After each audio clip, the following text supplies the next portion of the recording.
Hey, good evening, YouTube and everyone else. I am officially back from my little leave travel kind of escapade out of work, and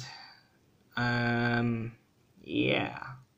Anyway, I feel like maybe I should just upload a video or so just to keep this channel alive and wondering whatever. But anyway, this video is not really anything I'm going to be teaching you language whatever. It's not really language related. It's more like a little rant I have. And maybe some more, it's also going to tell you more information about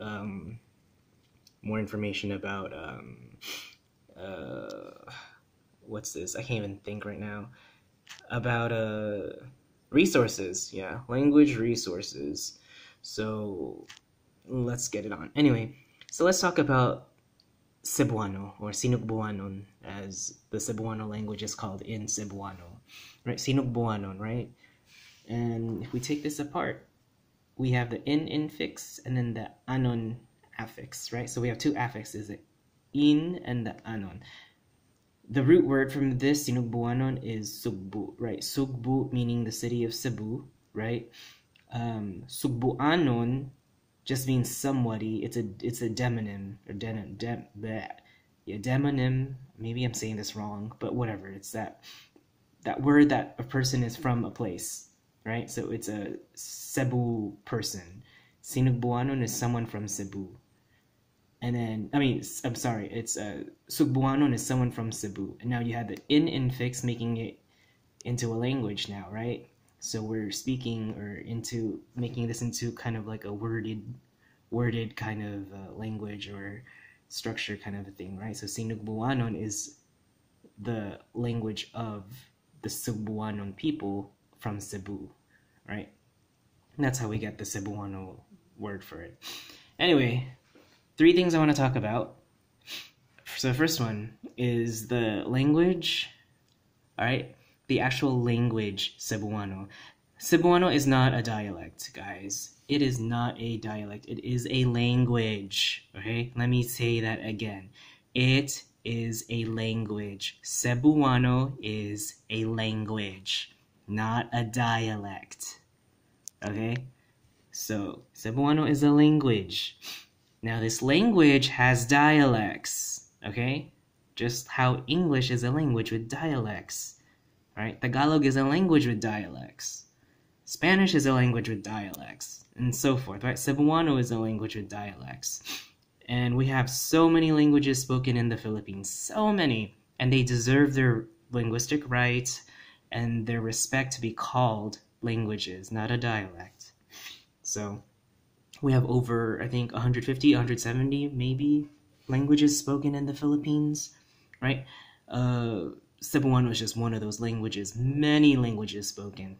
And Cebuano also happens to be one of the many languages that have a lot of speakers in it, right? I think there were like 19, maybe 12, 19 major languages, something like that. But again, we have so many languages.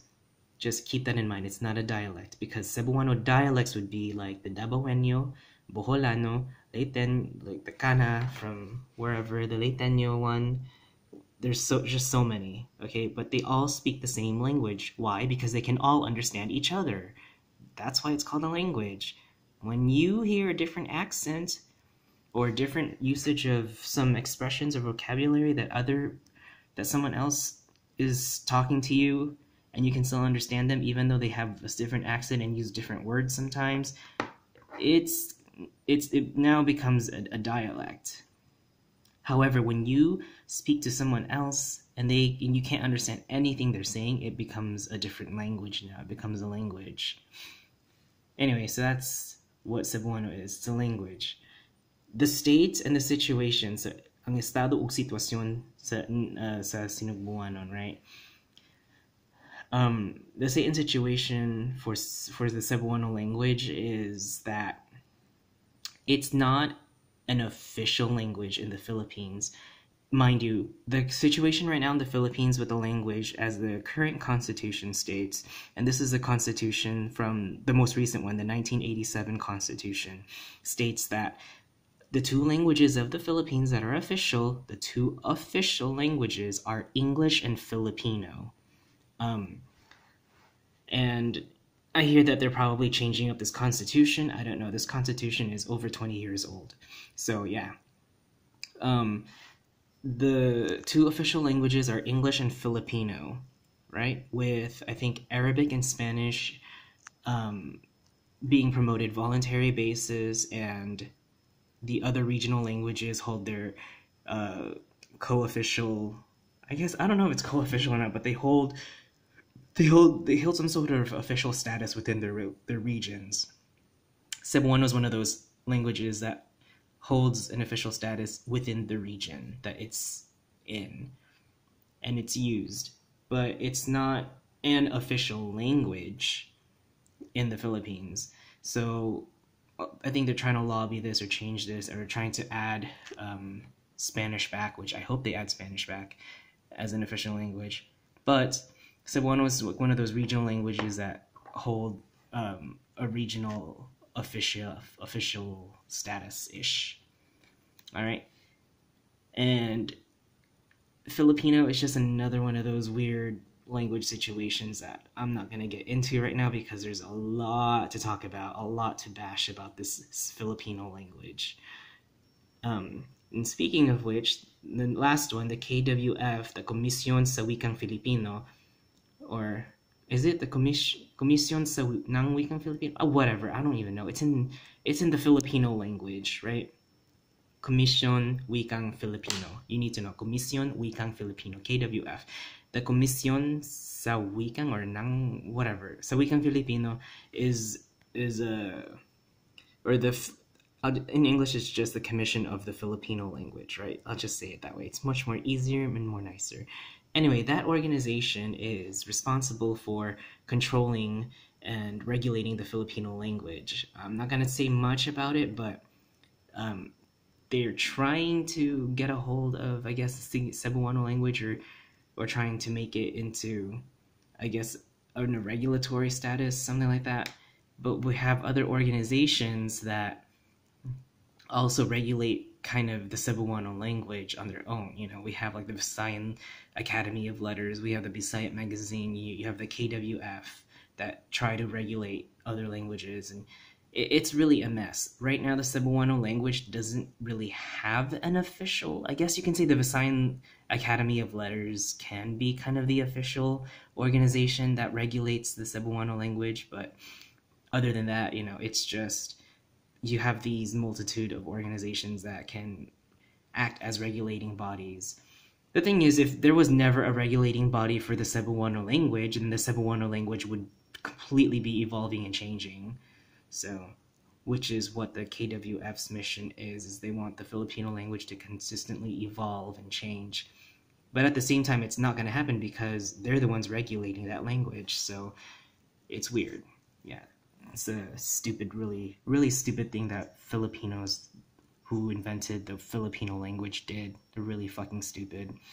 Anyway, moving down to the last part is I just want to share you some three sources, right? The first one is on YouTube, right? It's a really, really good source, and this girl who does it, I'm actually gonna endorse her on this video. So if you're watching this video, Cebuano Lessons, if you're watching this, thumbs up, because I completely am gonna endorse you. All right, so watch her YouTube channel. It's called Cebuano Lessons. And it's going to be a picture of a girl, which you see, and I think it's her that does this stuff, right? She's the one that does a lot of vocabulary building. She doesn't teach grammar or anything like that. She just just kind of tells you, or like pronounces vocabulary and stuff. English to Cebuano, just vocabulary building. And I recommend that if you want to build your vocabulary. The next one is called the Dictionary of Cebuano Visayan. Cebuano Visayan is the proper name of the Cebuano language. Why? Because there are so many Visayan languages. Again, Visayan languages. Alright? They're not dialects, because they're languages, and they are different types of Visayan languages, right? Because if you speak one Visayan language, you probably wouldn't be able to understand another Visayan language.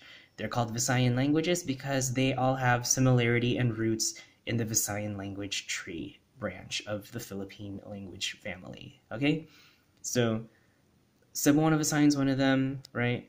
And this dictionary of Cebuano Visayan was created by John Wolfe. My friend actually knows this linguist. He's for a lack of a better term, he's a unique character.